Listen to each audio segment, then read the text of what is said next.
더 발표를 할 예정이고요. 먼저 저희 주제는 3D Object Detection and Tracking using StoreRider입니다.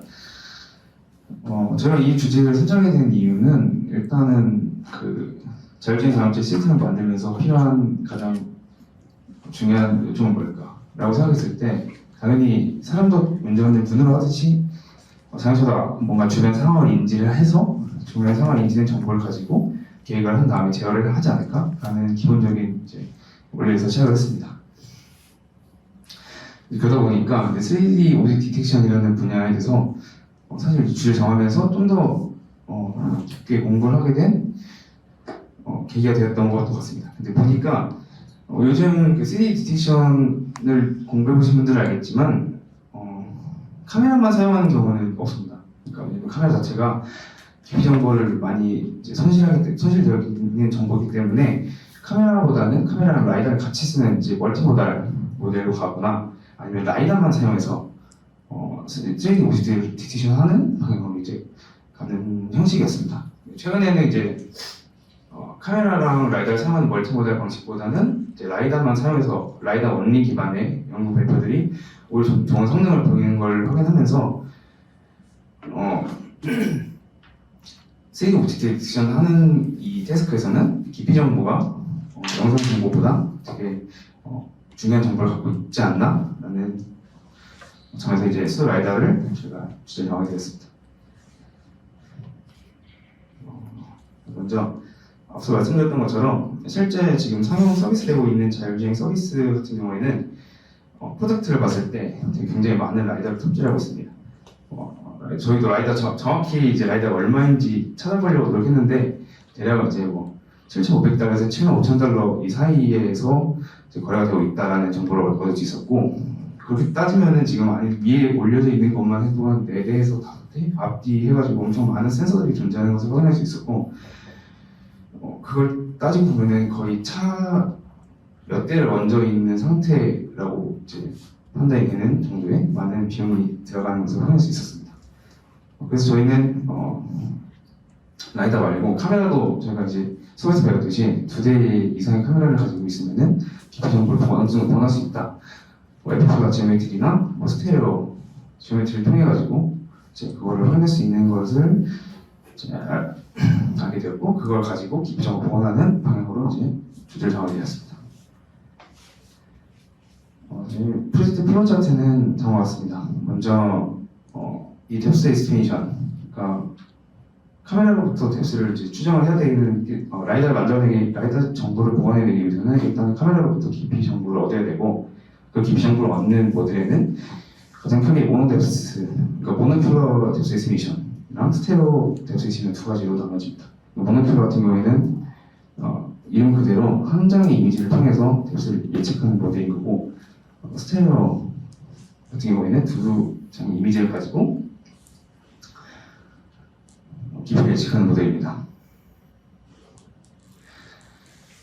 근데 모노큘러라고 해서 학습을 할 때 한 장의 이미지를 사용하는 건 아닙니다. 저도 처음에는 모노큘러를 해서 어떻게 한 장의 이미지를 가지고 뎁스를 예측하나 했는데, 학습할 때는 두 장의 이미지를 사용합니다. 대신 이제 추론 과정에서는 한 장의 이미지만 사용되는 그런 특징을 갖고 있기 때문에 보다 이제 카메라 센서가 이제 없는 카메라만 이제 단 한 카메라 환경에서도 뎁스를 인식할 수 있다, 예측할 수 있다라는 장점이 있는 방법입니다.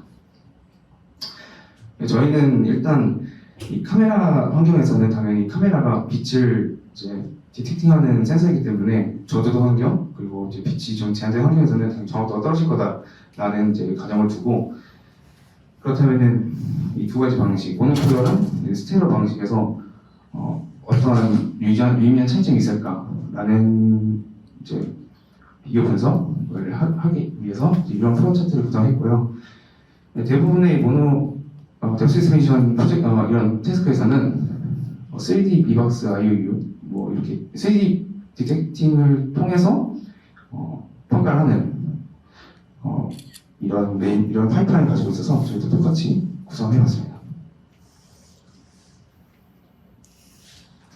역할 분담은 제가 이제 스토라이다 뎁스 에스티메이션 모델은 뎁스만 만들어내지 스토라이다 포인트를 직접 제공하지는 않거든요. 그래서 그 부분들을 만들어내고, 실제 라이다 포인트, 코디네이트 프레임으로 옮겨주는 캘리브레이션 작업을 수행했습니다. 은행 같은 경우에는 센서 퓨전, AWS 관련된 이제 매니지먼트 해주셨고요. 생명 같은 경우에는 3D 디텍션, MOT랑 CI/CD 관련돼서 이제 개발해 주셨습니다. 먼저 슬라이드 부분이고요. 뎁스에이스 디비전 같은 경우에는 영상 각 픽셀에 대한 깊이 정보를 이제 추론하는 모델이라고 보시면 되겠습니다. 앞에서 말씀을 드렸다시피 모노큘러랑 스테레오가 두 가지로 존재하고 걔네들을 이제 모노큘러랑 스테레오 가장 큰 차이는 이제 학습할 때도 둘 다 이제 두 장 이미지를 사용하는데 학습 방식이 좀 다릅니다. 모노큘러 방식으로 학습하는 경우에는 레프트 이미지를 모델에 넣고 나온 그 라이트 디스퍼티를 이제 예측한 다음에 실제 레프트 이미지를 보관하고 그 이미지로부터 다시 레프트로 리컨스트럭션 되는 그 에러를 측정을 해서 디스페리티를 잘 구하는 방식으로 학습하는 형식으로 학습이 진행됩니다.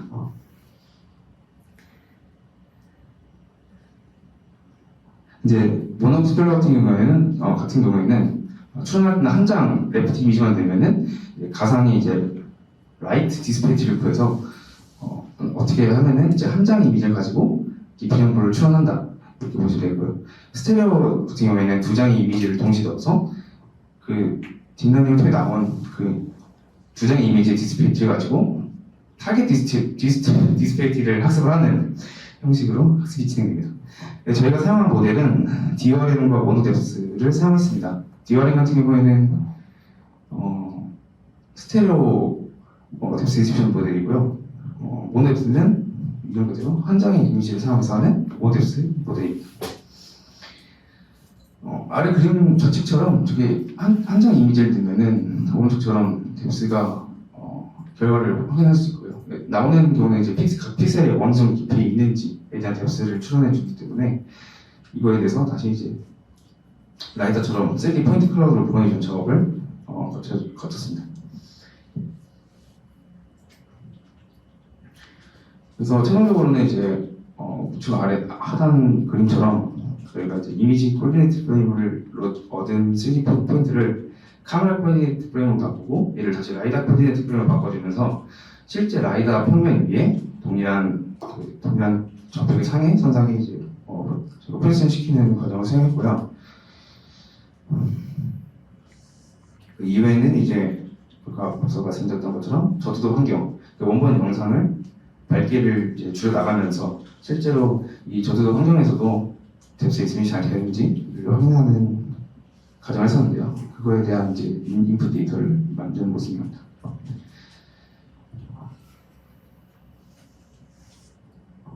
그래서 흰색 같은 경우에는 실제 라이다의 포인트 클라우드를 시각화하는 그림이고요. 순서대로 여기서부터 원본이 블루, 또 BCR 순서가 있습니다. 블루, 그린, 레드 순서대로 보시면은 DRM 모델 같은 경우에는 스테레오 비전을 사용하는 모델입니다. 그래서 보시면은 이제 앞에 차량이 있는 것을 볼 수 있는데, 그래서 걔가 이제 빨간색 같은 경우가 이제 굉장히 이제 제가 이 정도 40% 정도 어둡게 만든 영상에 대한 깊이 수도 라이너입니다. 보시는 것처럼 그래도 주변으로 좀 넓어지면서 좀 퍼지는 것을 확인할 수가 있는데요. 근데 모노뎁스와 비교했을 때 모노뎁스는 이제 빨간색 같은 거 이제 빨간색 점들이 40% 가장 어두운 환경에서 예측한 깊이인데 보시다시피 좀 이제 부정확한 결과들을 확인할 수 있었습니다. 이어서 진행하겠습니다. 아까 이제 현주님이 말씀해주신 그 인풋 데이터를 이제 저희는 3D MOT에 넣었는데요.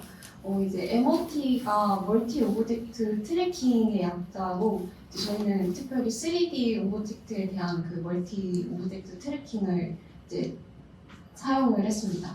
그래서 왼쪽 상단에 보이는 이미지가 이제 트래킹을 진행한 그 한 프레임을 가져온 건데요. 저렇게 프레임을 하나 이제 가져오게 되면은 처음에 진행되는 게 오브젝트 디텍션입니다. 그래서 이거를 수행하게 되면은 이제 그 다음에는 디텍션에서 얻은 정보를 통해서 트래킹과 이제 연관시키는 작업 이렇게 두 가지로 크게 설명드릴 수 있는데요. 그래서 두 개를 자세히 또 얘기를 하면 디텍션에서는 디텍션 아웃풋 이제 결과가 프레임 내부에 위치하는 그런 객체들을 위치하고 비박스를 전달하고요.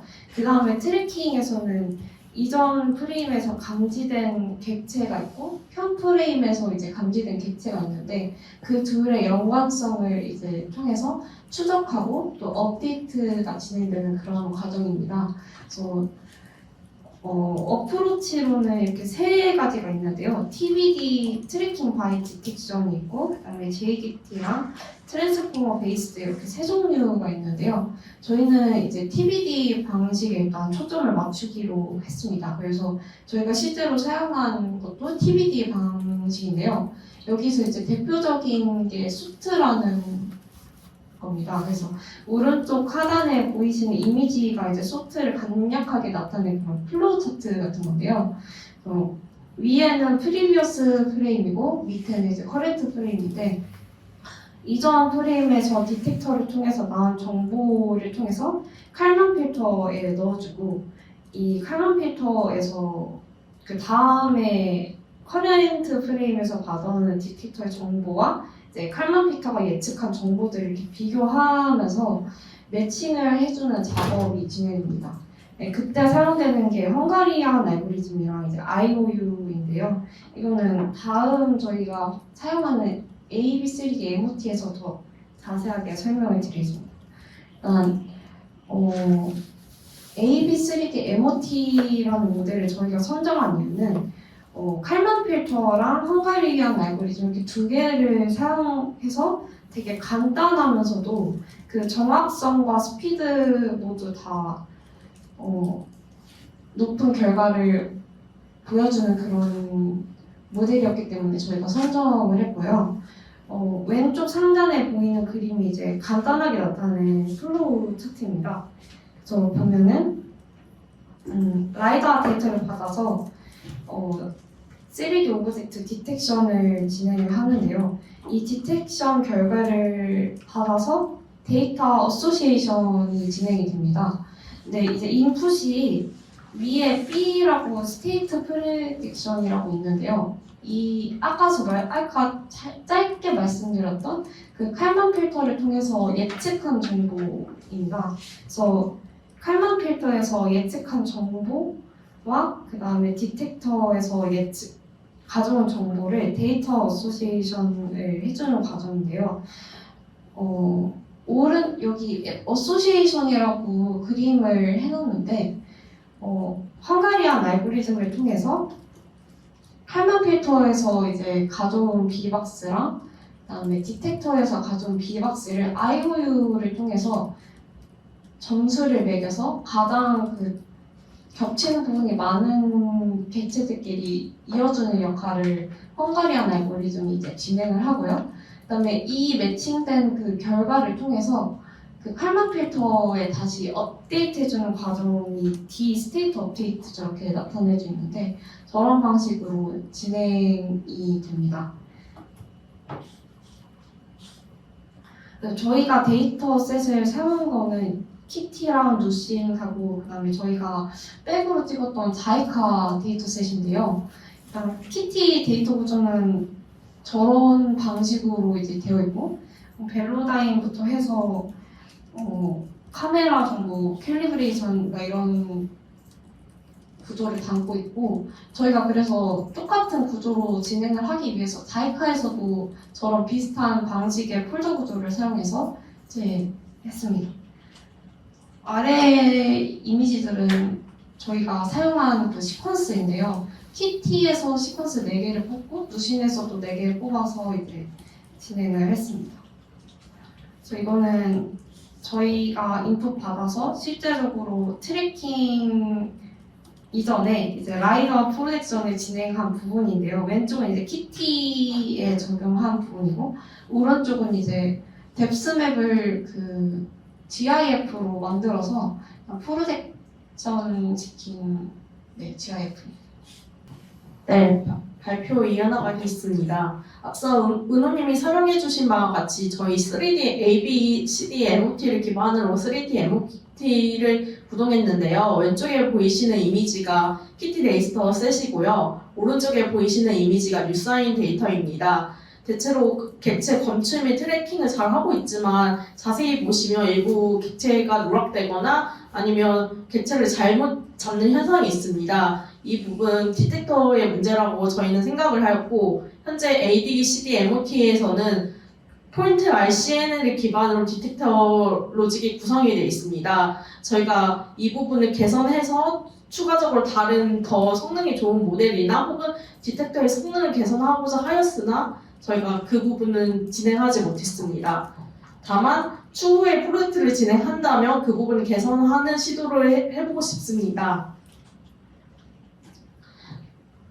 그래서 저희는 그 파이썬 프로파일링을 위해서 비지 트레이서를 사용하였습니다. 저희가 파이썬 프로파일링을 찾아봤을 때 비지 트레이서 외에도 C 트레이서, 라인 프로파일러 등 다양한 프로파일러가 있었는데요. 저희가 비지 트레이서를 사용한 이유는 앞서 저희 슬램 프로젝트에 진행했던 28 프로파일러와 유사한 기능을 모두 지원하고 있었고 또 코드 구성이 그렇게 어렵지 않았고 설치도 쉬워가지고 프로젝트에 구동하는데 문제가 없다고 판단해서 비지 트레이서로 프로파일링 작업을 하였고요.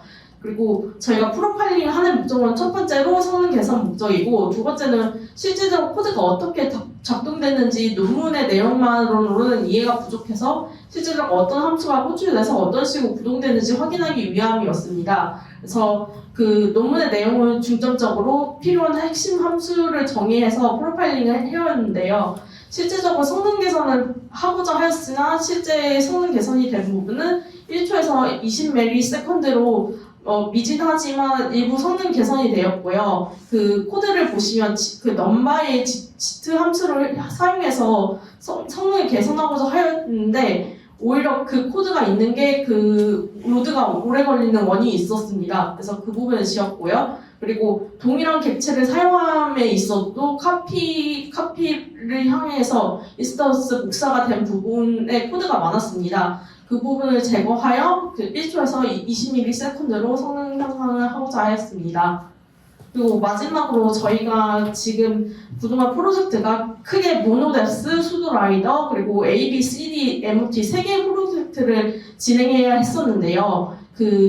현주님이 그 모델을 구성해 주시고 은호님이 트래킹을 하기 위해서 중간에 변환 과정이 있었습니다. 제가 주로 그 작업을 담당했는데 그때 필요해서 FFmpeg로 모델 사이즈에 맞게 변환하고 그 다음에 수도 라이더를 생성한 뒤에 MOT를 하는 작업을 처음에는 그 직접 명령어를 입력하면서 진행을 했는데요. 이 부분에 노드가 많아서 작업이 원활하지 못하는 이슈가 있었습니다. 그래서 기본적인 그 처리 코드를 배시 스크립트로 다 짜고 GitHub 액션으로 하나의 프로세스로 등록을 했습니다. AWS를 그 셀프 호스트 러너로 등록하였고 자동화 방식으로 그동안 테스트를 하였습니다. 그리고 파일을 다운받을 때 원래 SPC 명령어를 활용해서 다운을 받게 됐는데요. 이 작업을 배시 명령어로 하다 보니까 실수가 있었고 이 부분을 구글 API를 연동해서 자동으로 구글 드라이브에 업로드하게끔 작업을 하였습니다. 저희 팀은 이상으로 발표를 마치겠습니다. 감사합니다.